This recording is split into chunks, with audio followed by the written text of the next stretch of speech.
मैं शर्मिंदा हूँ।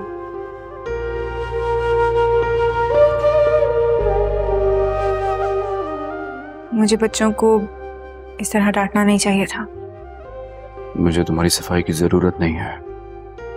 सफाई नहीं दे रही, मुझे एहसास हो गया है, इसीलिए अपोलोजाइज कर रही हूँ। मैं बच्चों को भी समझा दूंगी। तुम्हें जो करना है करो, यहाँ से जाओ। आपको क्या मेरी मौजूदगी इतनी बुरी लगने लगी है? हाँ,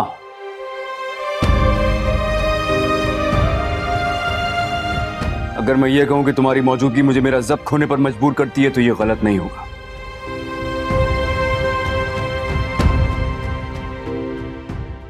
इसलिए बेहतर है जब तक मेरा गुस्सा बरकरार है मेरे सामने कम आया करो। जाओ यहां से। तुझे इश्क हो खुदा करे, कोई तुझको उससे जुदा करे, कोई तुझको उससे जुदा करे। तुझे इश्क हो खुदा करे, तुझे इश्क हो खुदा करे। तेरे होठ हंसना भूल जाए, तेरी आँख पूरनम रहा करे, तू उसकी बातें किया करे, तू उसकी बातें सुना करे।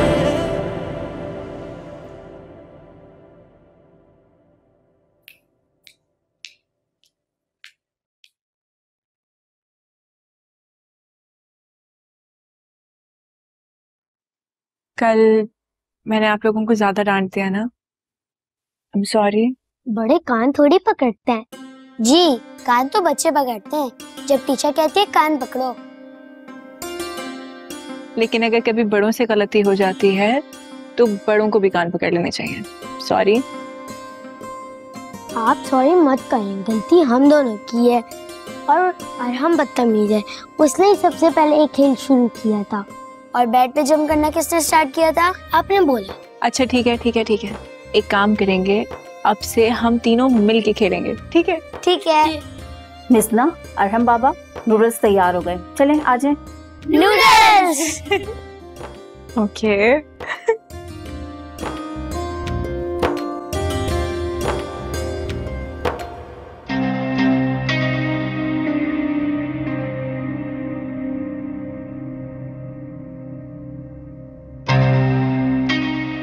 मेरे रास्ते से हट जाओ। जो गुस्सा अंदर है उसे बाहर क्यों नहीं निकाल देता है?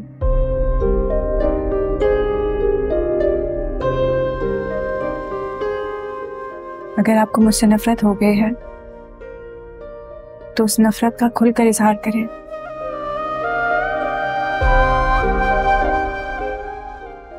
बताएं, आपको नफरत हो गई है मुझसे? वक्त आने पे ये भी बता दूंगा। बेवफा तेरी दीवानगी, दीवानगी ओ बेवफा तेरी दीवानगी।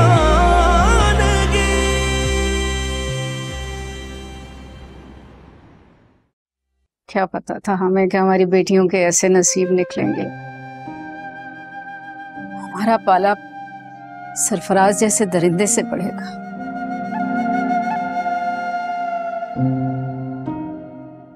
जिसने हमारी बेटियों की जिंदगी तबाह और बर्बाद करके रख दी। अभी भूली भूली सी बातों की क्या सोच रही है तू? जिंदगी पड़ी है बच्चियों की, आगे के बारे में सोच। आगे क्या करेंगे? बच्चे की पैदाइश होने दे, फिर अच्छा सा रिश्ता देख के इसकी शादी कर दूंगा। और क्या करूं? मुझे शादी नहीं करनी।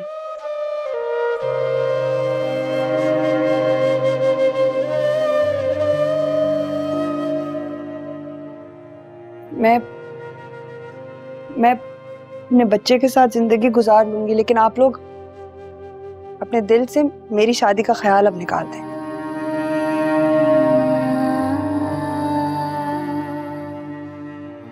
लेकिन बेटा इतनी तवील जिंदगी कैसे? और मेरा बच्चा, वो भी तो यतीमों की तरह ही जिंदगी गुजारेगा, सिर्फ और सिर्फ दुआ की वजह से। दुआ अगर सरफराज की जिंदगी में ना आती ना, तो आज मेरे साथ ये सब कुछ ना हुआ होता। अम्मा, मेरी जिंदगी जैसी भी है, लंबी छोटी, पर जितनी भी है ना, अपनी औलाद के सहारे मैं गुजार लूंगी। लेकिन शादी की बात मुझसे ना करें, खौफ आता है मुझे। मुझे इस बात से खौफ आता है कि दुआ का ही कोई हवाला फिर से मेरी राह का पत्थर ना बन जाए और दोबारा मुझे नाकर्दा गुनाहों की सजा ना भुगतनी पड़े।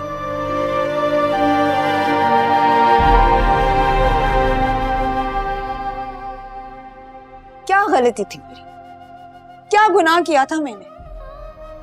हमेशा आप ही लोगों के कहे हुए उसूलों पर चलती रही ना अब्बा, तो क्या हुआ बताएं? दुआ का गुनाह मेरी जिंदगी का धब्बा बन गया तलाक की सूरत में, और मेरा बच्चा बाप के होते हुए भी महरूम रहेगा वो इससे। बेटा देख, दुआ ने बहुत बुरा किया, हम सब मानते हैं, बड़ा बुरा किया, लेकिन वो माफी मांग रही है, पछता रही है। माफ कर दे अपनी बहन, उसके लिए दिल में बदगुमानी ना रख। बदगुमान नहीं हो रही मैं अब्बा। क्यों नहीं समझ में आ रही है बात आप लोगों को? मेरे साथ जो कुछ हुआ है उसके पीछे दुआ का हाथ है। अगर उस दिन दुआ हमारे बीच ना आती तो सरफराज तलाक ना देता मुझे। सरफराज ने तलाक सिर्फ और सिर्फ दुआ की वजह से दी, और इस बात का एतराफ भी किया है आप लोगों के सामने। तो फिर क्यों नहीं समझते आप लोग? मुझ पर, मेरे होने वाले बच्चे पर जो कयामत टूट रही है वो सिर्फ और सिर्फ दुआ की वजह से है, और इस सब के लिए कभी माफ भी नहीं कर सकती मैं उसे। ए फिजा, बात तो सुन बेटा।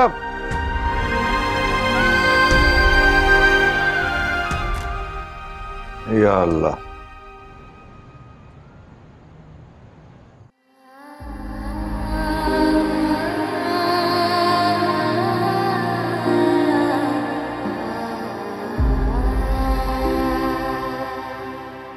अभी तक नाराज हैं?